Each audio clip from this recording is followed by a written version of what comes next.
Je voudrais que tu dises merci au Seigneur pour cette soirée. C'est une soirée spéciale. Dis merci au Seigneur.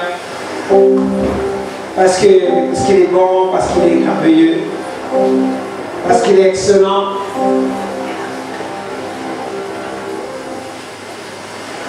Tu lui Père, merci pour ce soir. Je dis ça, c'est le dernier repas. On aura non seulement notre enseignement, mais on aura aussi un repas spécial avec le Seigneur. Because that's what we can call in English the last meal. C'est le dernier repas. You can give glory to the living God and say thank you to Him. Bless His holy name about this birthday. We give you glory. We worship your holy name, Daddy, for this day. For this special day. Thank you for those teachings. Dieu merci pour les enseignements reçus depuis lundi parce que ta mentalité est en train d'être transformée. Je ne vais pas encore dire qu'elle a été déjà transformée, mais Dieu lui merci parce que ta mentalité est en train d'être transformée. Can you bless the name of the living God about the teaching since Monday? Bless His holy name and say thank you about those teachings. What fails to transforming your mind, to renewing your mind. Say to the living God, thank you for this marvelous day. Vive la présence de l'Éternel ce soir. Dis-lui, Saint-Esprit, prends le total contrôle ce soir. Prends le total contrôle ce soir. Prends le total contrôle ce soir. C'est ma soirée de prière. C'est ma soirée de visitation. Je suis convaincu que ce soir, je ne rentrerai pas comme je suis venu. L'Esprit de l'Éternel me touchera, l'Esprit de la grâce me touchera, l'onction de Dieu me touchera au nom de Jésus-Christ. Yahweh, ton nom c'est Yahweh. Il est le Dieu de miracles. Son nom c'est Yahweh. C'est Yahweh.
Pendant ce moment de partage, d'enseignement, pendant ce moment de Saint-Saint, donne-nous la parole de vie qui sauvera nos âmes et donne-nous la Sainte qui nous guérira de nos maladies, nous délivrera de notre infirmité et nous aidera, Saint-Esprit, à vivre le standard parfait que tu as établi pour nous avant la fondation du monde.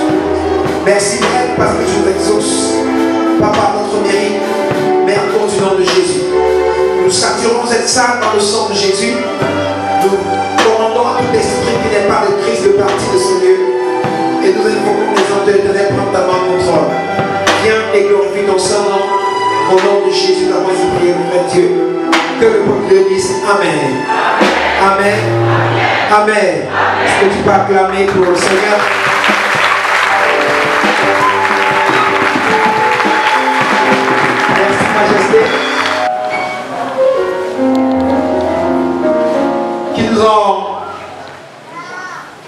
écouté via,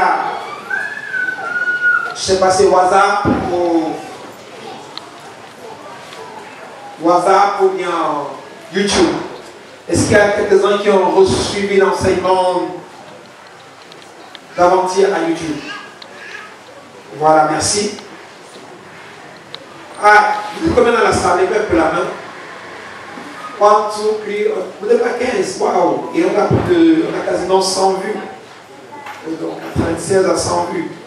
Bon, ça veut dire qu'on nous écoute de loin et pourtant nous n'avons même pas diffusé. Gloire à Jésus-Christ. Est-ce que ça vous a quand même aidé? Voilà, gloire à Jésus-Christ. Alors, ce soir, nous avons parlé hier de la rédemption, du mystère de la rédemption. Et dans le mystère de la rédemption, nous avons abordé nous avons vu la rédemption sur 4 ans. Et les 4 ans sont développés dans la Bible. Alors, premièrement, nous avons vu la rédemption dans le livre de 1 Corinthiens 6, à son verset 20. 1 Corinthiens 6, verset 20, qui nous parle de la rédemption de agorazo. Agorazo signifie quoi? Agorazo signifie racheter.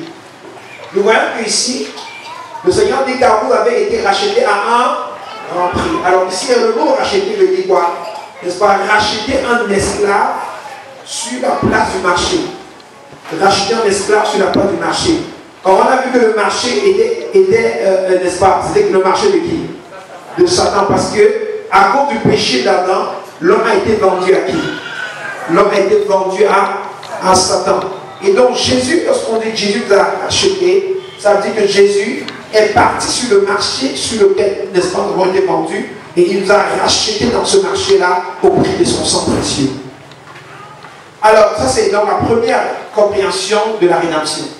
La deuxième compréhension de la rédemption, nous l'avons vu dans, n'est-ce pas, le livre de Galates 3, à son chapitre, à son verset 13, où, n'est-ce pas, ici, le mot utilisé ici par l'apôtre Paul n'est plus le mot agorazo, mais le mot ex-agorazo.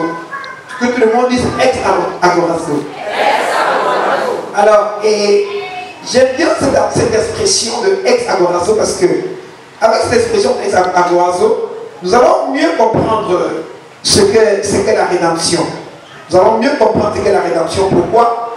Parce que ici, dans agorazo, l'esclave est acheté du marché. Il est acheté du marché, mais il reste encore dans le marché. Au niveau de, merci, voilà, de ex-agorazo, l'esclave est non seulement acheté du marché, mais il est comment? Il est expulsé du marché. Voilà, il est, s'il vous plaît, vous me donnez un coup de main là. Il est expulsé du marché. Donc, il est expulsé du marché. Et vous voyez, donc Satan, nous avons, à cause du péché d'Adam, l'homme a été vendu au marché des esclaves de Satan. Et quand Jésus vient, il rachète. On a vu que la monnaie dans le monde spirituel, c'est le sang. Donc, par son sang, il fait comment? Il rachète les hommes du marché, n'est-ce pas? Il nous a, premièrement, racheté du marché des esclaves, donc agorazo. Mais secondement, n'est-ce pas? Secondo, il nous a fait comment? Il nous a expulsés de ce marché. Donc, alors ma fille, vas-y, viens. C'est vrai que tu étais absent, je ne t'ai pas vu pendant les 3 jours d'enseignement. Mais la voici, elle est sur le marché. Elle est comment? Rachetée du marché. Et maintenant, elle est comment? Secondement, elle est expulsée du marché, donc du milieu avec les esclaves, pour monter sur le tapis rouge, où elle est désormais assise avec qui? Avec Jésus-Christ dans les lieux célestes. Amen. C'est la bonne nouvelle qui t'est arrivée le jour où tu es venu à Jésus-Christ. Est-ce que tu peux t'asseoir, ma fille? Merci. Donc, chaque fois qu'un homme naît de nouveau, cette personne est achetée premièrement du marché des esclaves par le sang de Jésus, et deuxièmement, elle est expulsée. Et c'est pourquoi l'apôtre Paul écrit nous a quoi? Donc ce mot racheté, c'est le mot ex-agorazo, qui signifie, n'est-ce pas, expulsé. Alors la troisième expression que nous avons vue, c'est l'expression, n'est-ce pas, lutio. Lutio, qui est tiré de Hébreux 9, verset 12 à 14. Alors, est-ce qu'on peut ouvrir Hébreux 9, verset 12 à 14? Lutio nous dit, ok, l'homme a été acheté du marché. Il a été même expulsé du... Mais l'autre nous aide à comprendre ce qui s'est réellement passé.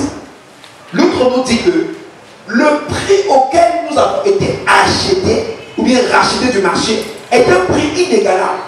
C'est-à-dire, personne dans l'humanité ne peut donner un montant ou faire un sacrifice qui puisse annuler le sacrifice qui avait été fait par Jésus-Christ.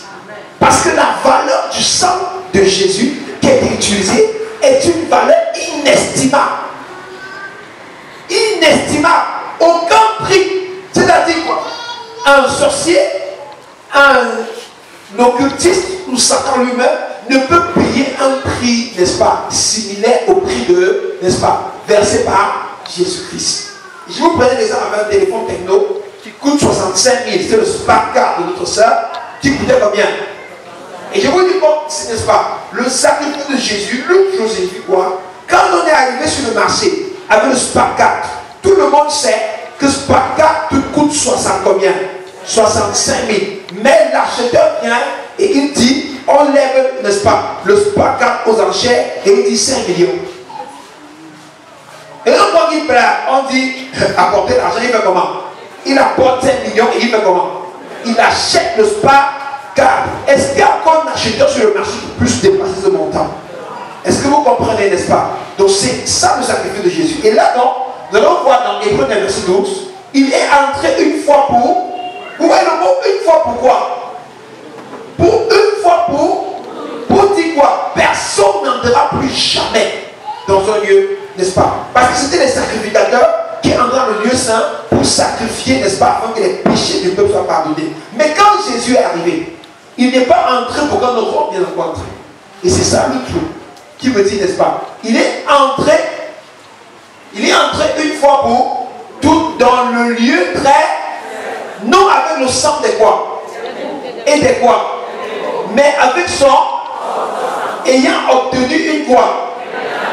Et des, ça veut dire quoi? Quand Jésus nous a rachetés, n'est-ce pas, sur le marché des esclaves, où nous étions vendus par Adam, n'est-ce pas, à cause du péché, nous étions vendus à Satan à cause du péché d'Adam, n'est-ce pas? Ce rachat est un rachat éternel. C'est pourquoi, quand tu acceptes même le Seigneur Jésus-Christ bien-aimé, c'est pour l'éternité. Quand Jésus vient dans ta vie, ce n'est pas pour un jour repartir. Il vient pour demeurer dans ta vie à jamais.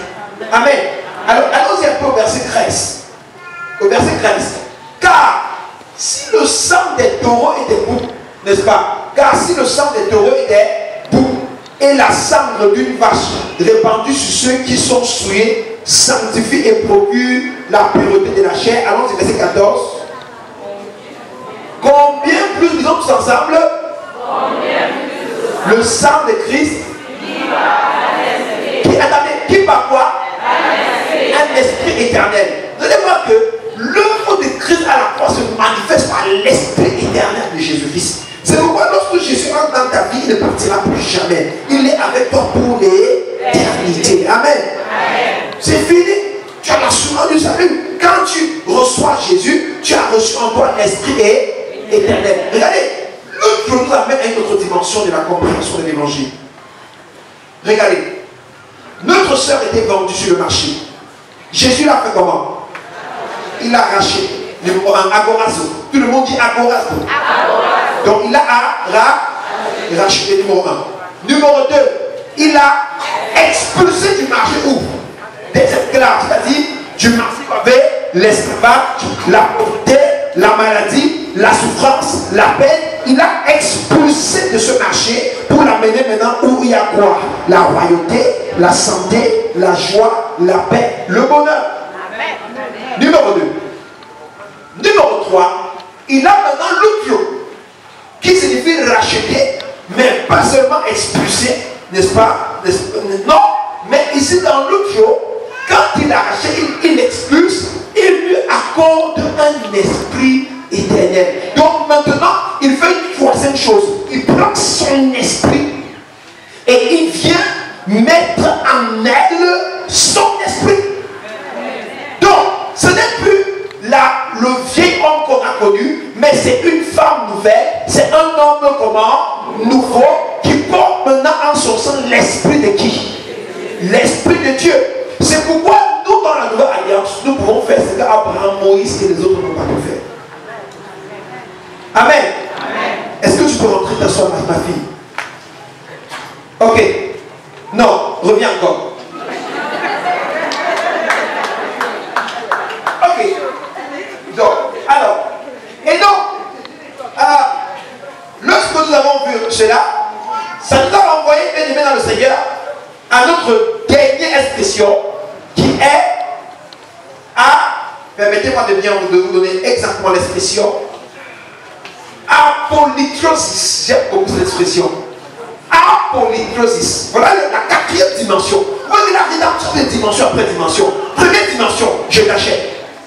Deuxième dimension, je t'expulse. Troisième dimension, je mets mon esprit en toi. Ça veut dire quoi? Tu deviens moi-même. Tu deviens mon héritier. C'est ça la Bible dit quoi? Nous sommes co-héritiers de qui? De Jésus-Christ. C'est à cause de l'œuvre de la rédemption qu'il a amené à l'autre chose. C'est-à-dire à nous donner son esprit. Amen. Maintenant, la quatrième dimension, n'est-ce pas? C'est apolytrosis. Tout le monde dit apolytrosis. Tu vas seulement parler le grec au nom de Jésus-Christ. Apolytrosis. Or, ici, bien aimé, vous comprenez apolytrosis. Allons aussi dans Éphésiens 1 au verset 7. Vous allez comprendre ici cette dimension. Apolytrosis signifie quoi? Revenir à la position de départ. Or, dans Genèse 1, verset 26 à 28, quand Dieu a créé l'homme, il a dit allez, n'est-ce pas? N'est-ce pas? Soyez féconds, multipliez, remplissez la terre, assujettissez, n'est-ce pas? Est-ce que vous comprenez? Allez, soyez comment? Féconds, faites comment? Remplissez-la, dominez et l'assujettissez et assujettissez la terre. Voilà la mission que Dieu a donnée à l'homme. Donc au commencement, l'homme ne connaissait ni maladie, ni peine, ni souffrance, ni douleur. Il n'y avait pas ces choses. L'homme était celui qui dominait les choses. L'homme dominait le monde spirituel et le monde quoi? Physique. Mais à cause du péché, l'homme a perdu sa position initiale. Or, lorsque la rédemption, apolytrosis arrive, c'est-à-dire quoi? Quand Jésus met son esprit dans l'homme, maintenant, n'est-ce pas? Il ramène l'homme à la position de quoi? De départ. Donc, Genèse 1, verset 26. Il lui dit maintenant, à compter d'aujourd'hui, ma fille, l'autorité et la domination que tu avais perdue, je te redonne ça aujourd'hui. Et c'est ça, apolytrosis, la rédemption. Regardez, ici il est écrit quoi? En lui, nous savons quoi? La rédemption. Le mot rédemption aussi, ce n'est plus le même mot. Ce n'est ni le mot agorazo, ni ex-agorazo, ni lutro. Le mot ci, c'est le mot apolytrosis. Hypothéqué par les esprits ancestraux, le jour où tu avais désobéi à Dieu, apolytrosis dit quoi? Je récupère ce mariage. Même si tu l'as perdu à 30 ans et que maintenant tu as 45 ans, tu ne joues pas marié, tu as 50 ans, tu ne joues pas marié, je récupère ce mariage et à 51 ans, je donne un meilleur mari.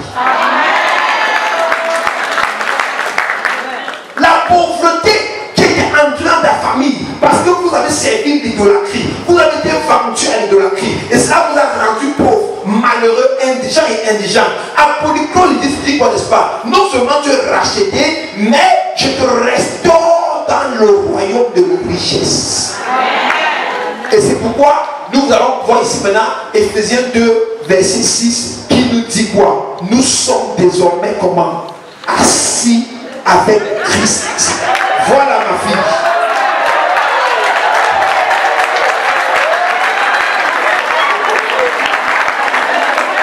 Amen. Donc nous sommes maintenant comment? Assis avec qui? Dans les lieux quoi? Parce qu'il, n'est-ce pas, il nous a apolytrosis.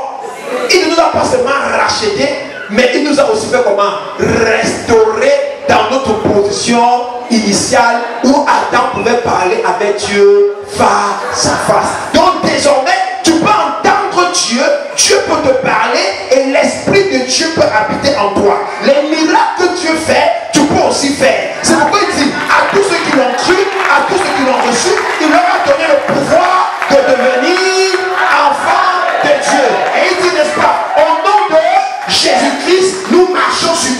les serpents, les scorpions et sur toute la puissance de l'ennemi. Pourquoi? Parce que ce que nous avons perdu à Éden nous a été remis par Jésus-Christ, par la nouvelle création. Amen. Ma fille, tu peux maintenant rentrer t'asseoir. Voilà, avec élégance. C'est bien ça. Vous voyez? C'est comme ça, ma fille. Très bien. Voilà, est-ce qu'on peut acclamer pour elle? Princesse de Jésus-Christ. Amen. Et vous allez voir que si nous allons ici, dans Éphésiens 1, les versets 14, nous allons nous comprendre notre dimension d'apollytrosis. Amen. Alors, regardez, dans Éphésiens 1, verset 14, il dit, n'est-ce pas, lequel est quoi? Un gage de quoi? De notre héritage, n'est-ce pas? Pour la rédemption de ce que Dieu s'est acquis à la louange de quoi? De sa gloire. Dans d'autres versions, c'est le second, dans d'autres versions, on dit quoi? Lequel est un sceau de notre héritage. Le sceau veut dire quoi? La rédemption ne s'arrête pas à ce niveau. Au niveau, n'est-ce pas? Oui, d'accord, de t'expulser, non? Non seulement ma fille, reviens encore un peu, ma fille, regardez. Il y a encore quelque chose. Voilà. Très bien, regardez-le. Alors, non seulement elle reçoit l'Esprit de Dieu en elle est replacée à sa position initiale. Le mot apollytros ici, Dieu dit quoi, n'est-ce pas? Elle reçoit également le sceau de Jésus sur son front. Donc elle le cache.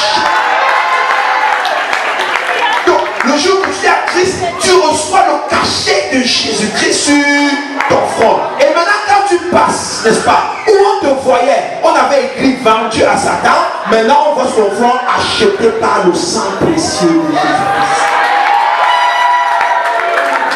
Et c'est pourquoi, le jour où tu viens à Christ, naturellement, le monde des ténèbres perd son autorité sur ta vie. La maladie perd son autorité sur ta vie. Parce que maintenant, le cachet de la guérison est placé sur ton front. Tu ne peux plus être malade. Quand la maladie vient, il faut le cachet de la guérison divine. Et il dit quoi? Je me recule. Parce que ici, il y a le salut sozo, qui est aussi quoi? Non seulement le salut éternel, mais la guérison divine. Amen. Donc, quoi il dit? Lequel est un gage de notre quoi? Héritage. L'héritage veut dire quoi? En Jésus-Christ, nous sommes co-héritiers de Jésus-Christ et héritiers de qui? De Dieu. Donc désormais, tout ce que Dieu a nous est entièrement donné. La bonté, la paix, le paradis, la joie, le bonheur, la gloire, la bénédiction, l'or, l'argent, la richesse, toutes ces choses, n'est-ce pas, deviennent notre possession parce que c'est notre héritage en qui. Et donc cet héritage a pour gage le sceau qui avait été mis sur notre front, n'est-ce pas? Pourquoi? La rédemption de apollytros de ce que Dieu s'est acquis à quoi? À la louange de sa gloire. Écoute bien, bien aimé dans le Seigneur. Et c'est pourquoi ici je vous amène à revoir votre façon de considérer l'évangile. Regardez, Dieu s'est acquis, il nous s'est acquis pas pour la louange de sa gloire. Ça veut dire quoi? Ce n'est pas parce que tu as mérité que Dieu t'a sauvé, bien aimé dans le Seigneur. Dieu t'a sauvé pour la louange de sa gloire. Parce qu'il est Dieu et il a décidé de te sauver. Selon qu'il est écrit, je fais grâce à qui je veux. Bien aimé, tu n'es pas ici parce que tu es mieux que ton frère, que ton voisin ou que l'homme qui est au bar. Tu es ici parce que Dieu t'a choisi par grâce pour la louange de sa gloire. C'est pourquoi, quand tu as le privilège d'être choisi par Dieu pour la louange de sa gloire, alors bien aimé, tu ne peux plus jouer avec ta relation, n'est-ce pas? Tu ne peux plus te voir comme n'importe qui. Tu te vois seulement comme un prince et une princesse. Qu'est-ce que Dieu a? Désormais, tu te vois comme étant possesseur ou possesseuse des choses qui appartiennent à qui? À Dieu qui est ton Père. Amen. Alors, vous allez voir que dans Romains 8, au verset 23, nous avons ici, n'est-ce pas, je vous laisse l'expression apollytrosis. Parce que, excusez-moi de m'appesantir un peu plus sur apollytrosis, parce que apollytrosis, c'est la rédemption qui me rétablit dans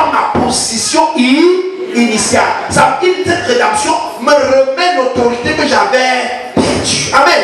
Alors, regardez, ici, il est écrit quoi? Et ce n'est pas elle seulement, mais nous autres, qui avons quoi? Les prémices de quoi? De l'esprit. Nous aussi, nous soupirons en nous, en attendant quoi? L'adoption, la quoi? La rédemption de notre quoi? De notre corps. Apolytrosis ici. La rédemption, si c'est apolytrosis. Mais pourquoi je reviens ici dans Romains 8 au verset 23? Je voudrais que vous ayez une autre compréhension de la rédemption. Regardez, la rédemption, apolytrosis, c'est l'achèvement. Donc je vous ai pris les étapes. Il y a agorazo, ex-agorazo, litros et apolytrosis. Apolytrosis, c'est l'apothéose. Pourquoi? Parce qu'avec apolytrosis, n'est-ce pas, nous restons non seulement dans notre position glorieuse sur la terre et nous prépare une autre place dans le royaume à venir. C'est pourquoi ici il est écrit quoi, n'est-ce pas? C'est pas elle seulement, mais ce n'est pas elle seulement, mais nous autres qui avons reçu quoi? Les prémices de quoi? De qui? De l'esprit. L'esprit avec grand Dieu. Donc les prémices de Dieu. Vous savez, quand on parle des prémices d'un travailleur, ça veut dire que c'est ton premier salaire. Quand la Bible dit que nous avons reçu les prémices de Dieu, ça veut dire quoi? Le jour où je viens à Jésus-Christ par le mystère de la rédemption, tout ce que Dieu a commencé par créer des biens sur la terre, ce qu'il a de très très bon, il commence par nous donner ça. C'est pourquoi, bien aimé dans le Seigneur, le jour où tu comprends la rédemption, tu peux demander tout ce qui est bon à Dieu. Parce que cela c'est pour qui? Pour toi. Tu as reçu en toi les prémices de l'Esprit de Dieu. Les prémices de l'Esprit. Ça dit quoi, n'est-ce pas? Si vous parlez, n'est-ce pas? Ça veut dire que Dieu, avant de faire n'importe quoi dans l'humanité, pense d'abord à ceux qu'il a rachetés. Amen. Ok. Nous avons reçu les prémices de l'Esprit. Nous aussi, nous soupirons en nous. En attendant quoi? La rédemption de quoi? La rédemption de notre corps. Ici, la rédemption, en attendant la rédemption de notre corps. Ici, apolytrosis renvoie au royaume à venir. Parce que quand nous allons quitter la terre, n'est-ce pas? Nous sommes déjà sauvés sur la terre, mais ce n'est pas encore achevé. Après ce monde, cette rédemption-ci, dans le royaume à venir, le Seigneur viendra maintenant nous rétablir totalement. Et le cantique que j'aime, on va chanter ça là-bas. Oh vous qui n'avez pas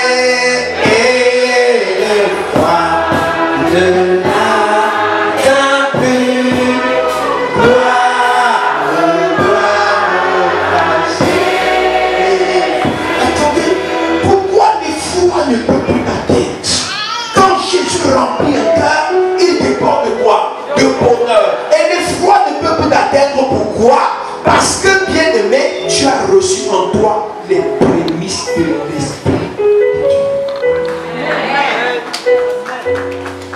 Aucun malheur, aucune mauvaise nouvelle ne peut avoir le dessus sur toi. C'est pourquoi même si tu vois une difficulté, la difficulté là, ce n'est que pour en t'apercevoir. Résiste et le diable va comment? Il s'enfuira. Parce que tu as en toi les prémices de l'Esprit de Dieu.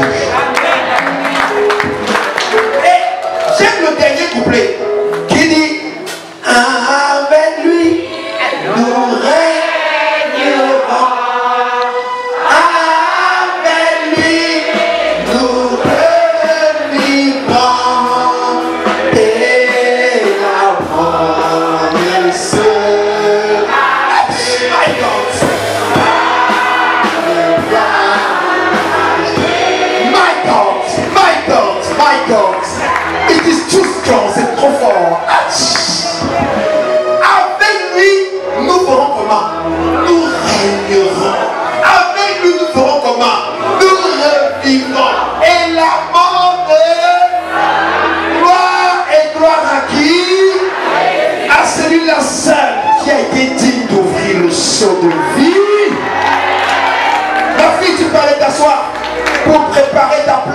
n'est-ce pas?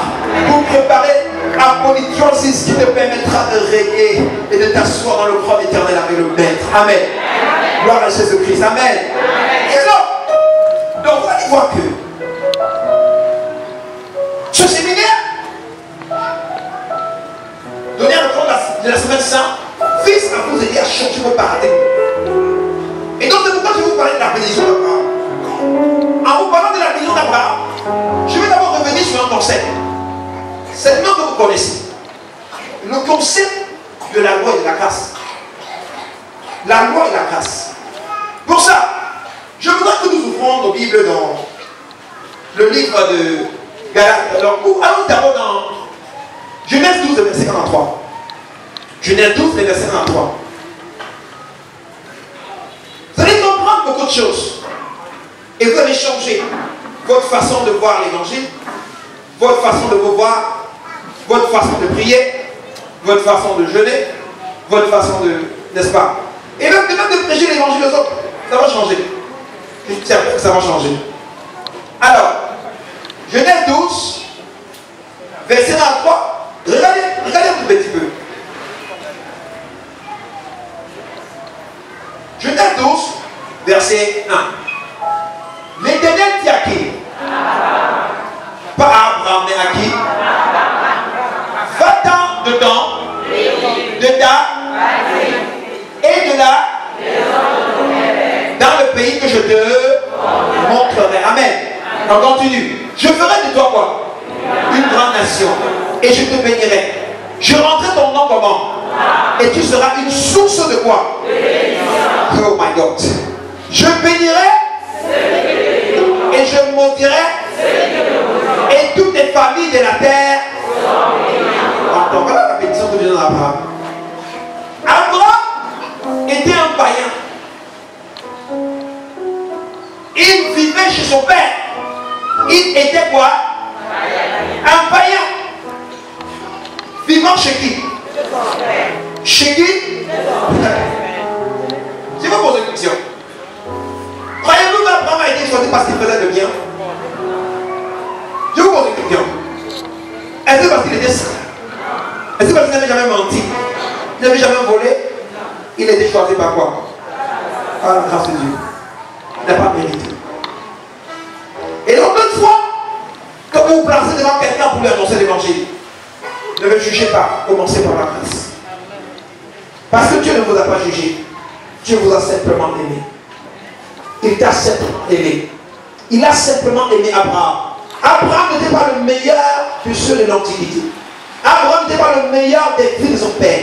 La Bible nous dit simplement que Dieu a vu Abraham et lui a dit, va dans du pays de temps. Il l'a appelé. C'est tout. Abraham n'a rien fait pour que Dieu l'appelle. Comme toi aussi, qu'est-ce que tu as fait pour que Dieu te fasse venir ici aujourd'hui? Qu'est-ce que tu as vraiment fait? Je te pose la question. Tu n'as rien fait. C'est la même chose avec Abraham. Abraham n'a. Ce n'est que par là, par la grâce, que Dieu l'a choisi. Et donc, Abraham lui a dit, Dieu a dit à Abraham, toutes les familles seront bénies, toutes les familles de la terre seront bénies en toi. Nous allons ouvrir Galates 3. Et je vais vous parler brièvement de la loi et de la grâce. Mais avant qu'on ne commence à lire Galates 3, je vais vous dire pourquoi vos prières ne sont pas exaucées. Et c'est quand nous allons lire ce texte que vous allez comprendre pourquoi vous priez et vous n'êtes pas exaucés.